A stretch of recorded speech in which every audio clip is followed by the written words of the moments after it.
The day is finally here. The mods I've been waiting for years. I mentioned in my video a few months ago that I decided to keep my NSX after a period of, let's call it, internal turmoil and debate about whether I should let my NSX go, hopefully to someone who would actually drive it more. But in this video, I'm finally going to drive my NSX on my favorite canyon road for the first time since installing some key mods that I've wanted for this car for so long, but could never quite justify. And those mods are specifically the JDM 5-speed short gear set, the Type R final drive, and the Type R LSD upgrade. I bought these parts from Christian at ATR Racing over in Austria. He's been amazing to work with, super responsive despite being on the other side of the globe, and he was able to source all of these parts that I just installed, including transmission and differential bearings and engine mounts. So why did I go with these mods? Well, I've said it many times before,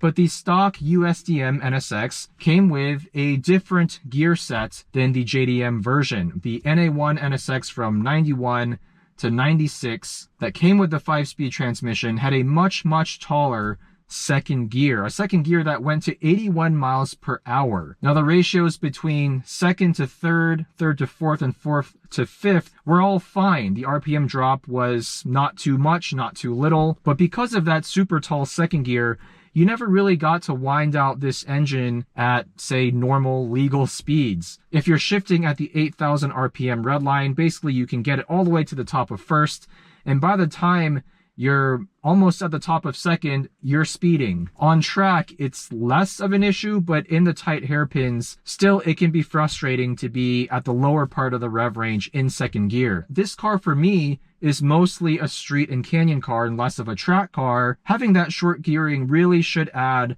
a lot of driver engagement and also improve the overall acceleration at lower speeds. So the second gear with the 5-speed JDM gear set gets the top speed in second gear down to around 72, maybe 73 miles per hour. And then shifting into third and fourth, the RPM drop is actually a little bit larger compared to the USDM gear set, but it's hardly noticeable. But because the fifth gear is left unchanged, when you shift from fourth to fifth now, the RPM drop is a lot bigger, which is exactly what I want. It keeps the freeway cruising RPM the same as before. Now that's only if you do the JDM gear set, which is the second, third, and fourth gear.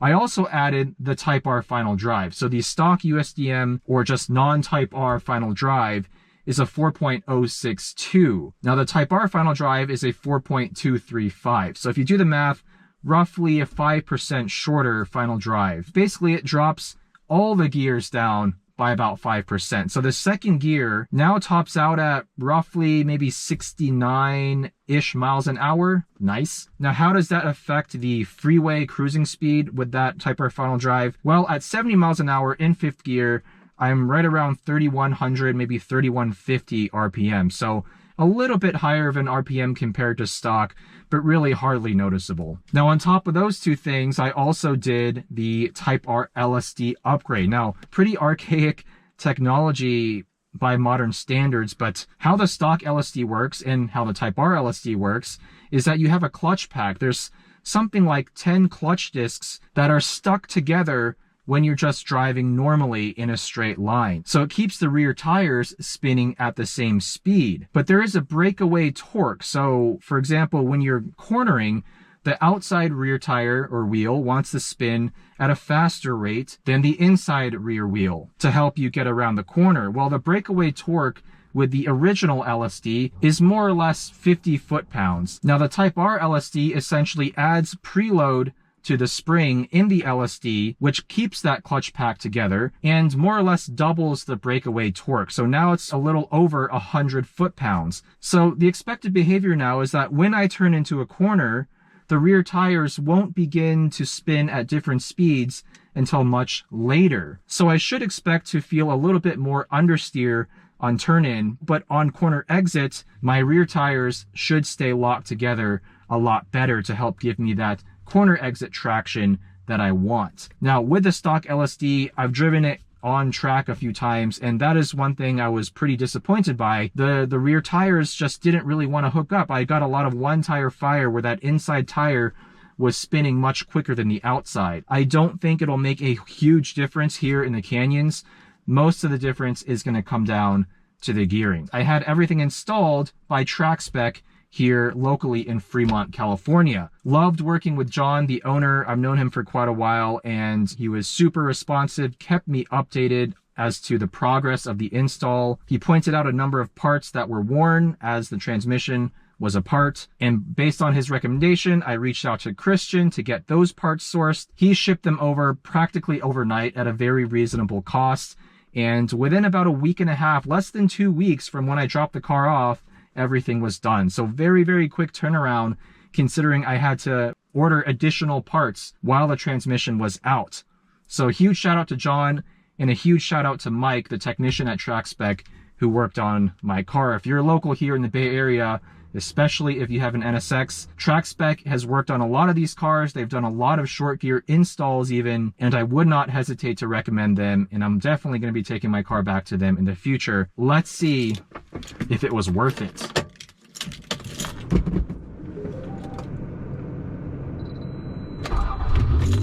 By the way, quick recap of the other mods on my car. I have the Saki Bomb Öhlins coilovers, Grand Touring spec, 8 kilogram front, 6 kilogram rear spring rate.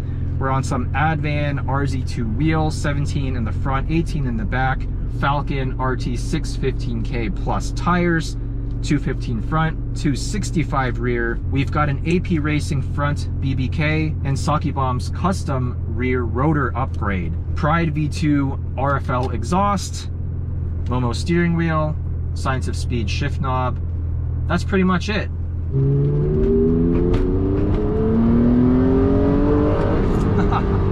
And just like that, we're into the VTEC range.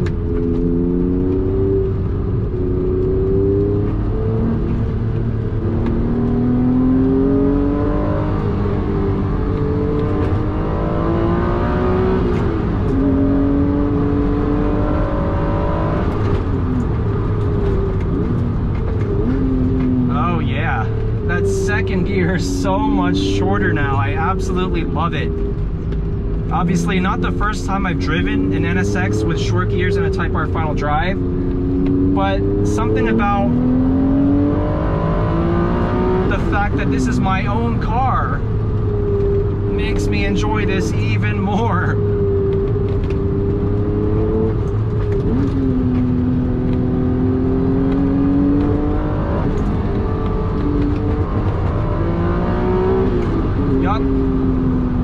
This is amazing, just as I expected. Check out this first to second gear shift at redline.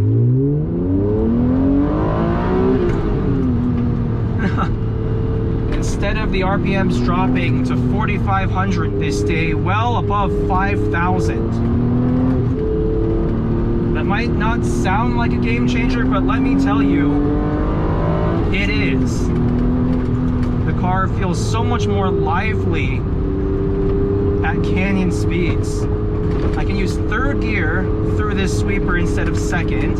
All right, let me demonstrate this properly on a straight stretch of road.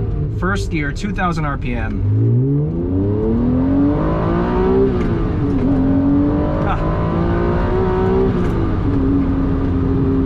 Basically, 8,000 RPM down to about 5,500 in that 1 to 2 shift.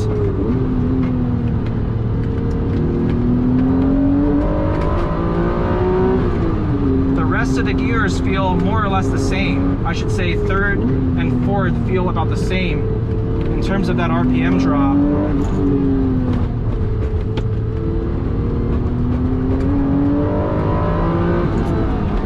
And it's not just about the acceleration.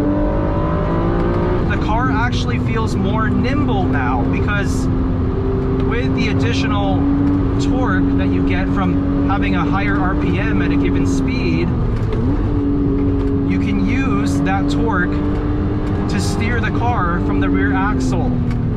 So it's not as simple as just shortening the gearing for better straight line performance. It actually helps the car feel more playful in the corners as well. That's the added benefit. about that not a lot of people talk about with these short gears.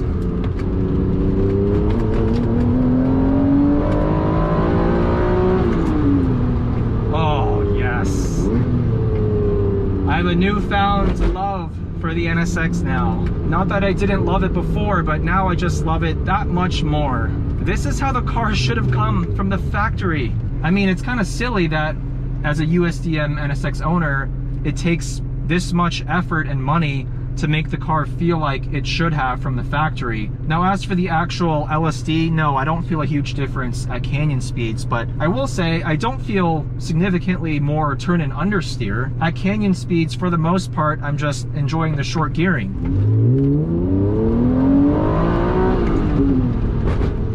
Oh yes, this 5-speed manual still feels so good to use. But now I can enjoy it even more so because I'm shifting more frequently. This is 3rd gear right now. Brakes feel phenomenal. The suspension feels even better.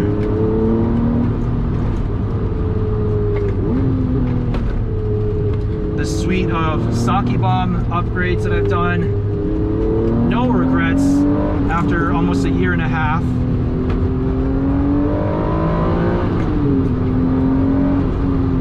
Oh my gosh.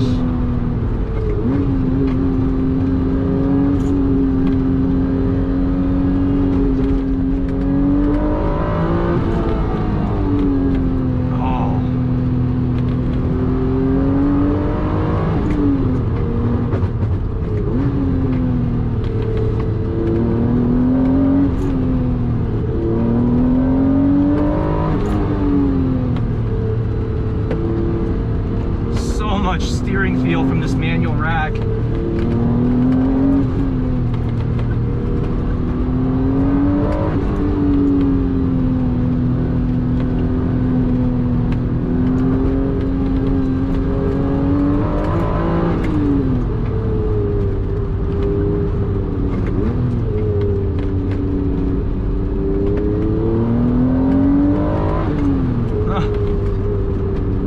I'm speechless.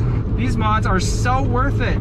If you're a USDM NSX owner and you don't already have the Type R final drive in short gears, just do it. Just do it right now. These parts are getting harder and harder to find. If you're trying to source these parts locally in the US, I've seen people asking as much as $9,000 or $10,000 just for the 5-speed gear set alone. That's without the Type R final drive. So just hit up Christian, ATR Racing. I'll put a link to his website in the video description. Much lower cost than what I've seen here in the US.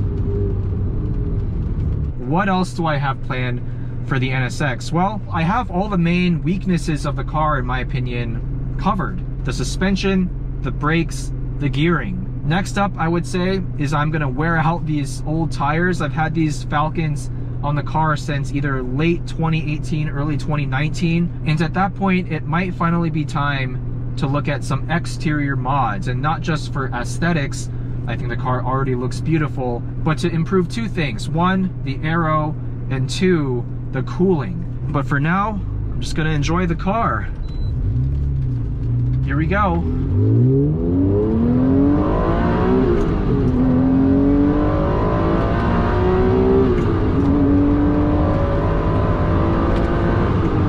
All right, check this out. 4th gear, 3,000 RPM, shift to 5th, 2,200 RPM. The 4th gear to 5th gear shift results in a much larger RPM drop now, and that's perfect. Exactly what I want. Gears 2 through 4 are now super usable, and 5th still gives us that nice, relatively low freeway cruising RPM. Anyways, enough nerdy talk about gear ratios.